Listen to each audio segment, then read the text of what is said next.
Assalamualaikum warahmatullahi wabarakatuh. Perkenalkan, nama saya Emil Firdaus. NIM saya 258 520 100 734. Saya salah satu mahasiswa baru di kelas karyawan 2025 kelas D. Di sini saya akan mewawancarai salah satu guru sekaligus wali murid saya, wali kelas saya pada saat saya masih SMA. Sebelum itu saya akan menjelaskan isi wawancara pada hari ini.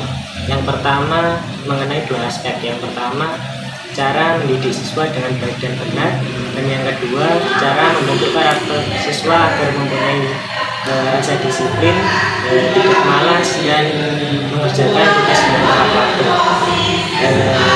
Sudah cukup dari saya akan langsung bertanya dengan berkenaan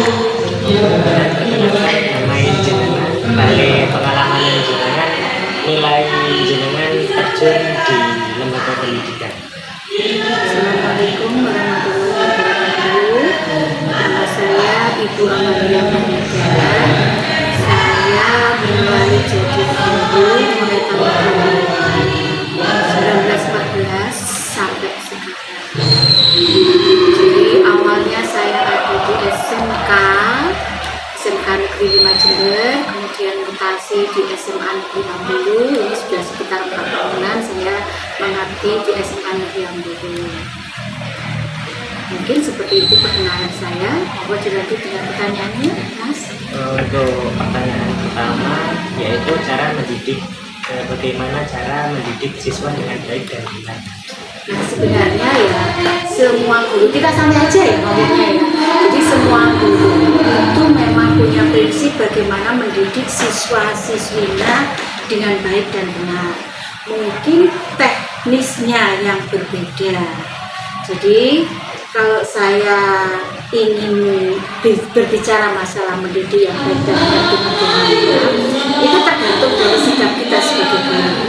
Jadi mendidik itu kita kan sebagai pimpinan di kelas, pada saat kita ngajar, kita tidak hanya jadi pimpinan di kelas, tapi kita harus jadi leader.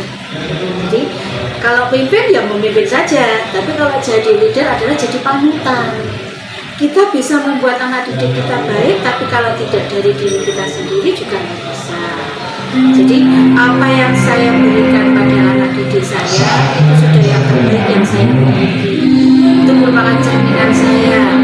Jadi kalau misalnya di kelas itu kan heterogen, banyak siswa A, B, C yang notabene tidak sama prinsipnya. Mereka ada yang tipe audio yang hanya mendengarkan saja, ada tipe yang selalu bertanya dan sebagainya. Kita harus tambah.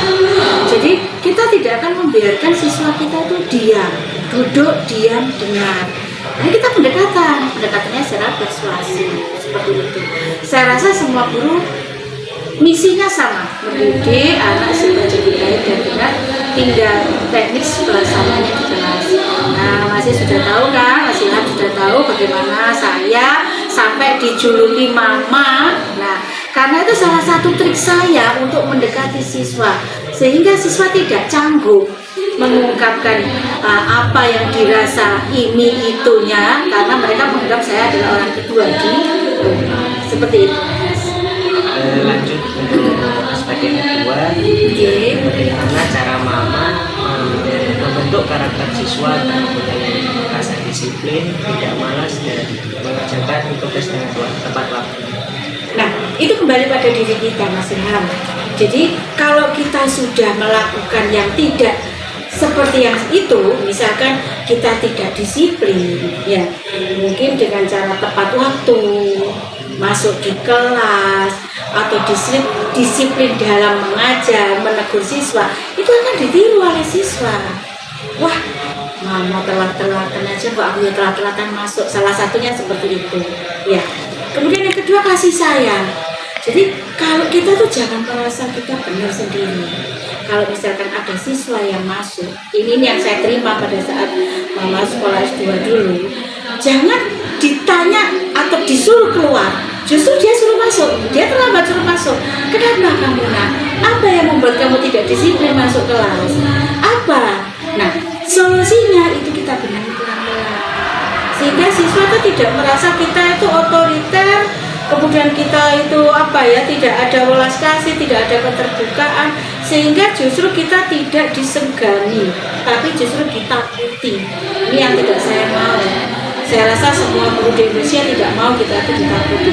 Kalau ditakuti, rasa ingin mencintai pelajarannya sudah ada. Awalnya kita harus mencintai gurunya dulu. Nah, dalam tanda kutip bukan mencintai hal-hal yang di luar itu, mencintai performa guru, bagaimana dia mengajar, bagaimana dia membuat kita enjoy.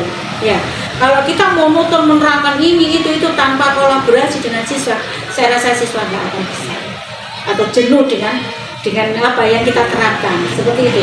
Nah, itu mungkin sedikit jawaban dari Mama. Terus ada lagi? Mungkin itu saja Mah yang saya tanyakan. Mungkin itu saja pada pertemuan hari ini. Nah, tapi saya simpulkan dulu bisa ya Mas ya. Jadi kesimpulannya sebagai seorang pendidik itu kita harus tahu karakter anak didik kita. Jadi tidak semua memiliki karakter yang sama. Nah, disinilah fungsi seorang pendidik. Jadi pendidik itu tidak hanya menularkan materi ajarnya, tapi bagaimana membentuk akhlak, sifat, kedisiplinan yang tadi Anda tanyakan. Itu yang saya pikir mungkin PR pertama bagi seorang guru. Kalau kedua, kita sudah notabene sebagai pendidik yang mengajar sesuai materi, sesuai bidang studi kita. Kalau di SMA kan per bidang studi, tidak dengan SD. SD kan ada guru kelas. Nah, saya rasa yang paling sulit adalah guru SD, karena pembentukan watak karakter siswa itu ada di dasar. Kita sebagai guru SMA tinggal meneruskan saja, mengasah mutiara yang sudah hampir jadi ini, diasah kembali supaya nantinya di perguruan tinggi mereka menerima mutiara dari kita itu sudah sebaik seperti itu. Dan saran saya selama saya jadi pendidik, saya merasa bangga saya telah bisa memberikan motivasi, memberikan arahan pada anak didik saya yang sekiranya akan jauh lebih sukses daripada saya seorang PNS biasa seperti itu. Gitu ya Mas ya, sukses selalu kamu dalam studinya. Untuk mungkin itu saja pertemuan pada saya dan Mama hari ini. Dan saya tutup. Wassalamualaikum warahmatullahi wabarakatuh. Waalaikumsalam warahmatullahi wabarakatuh.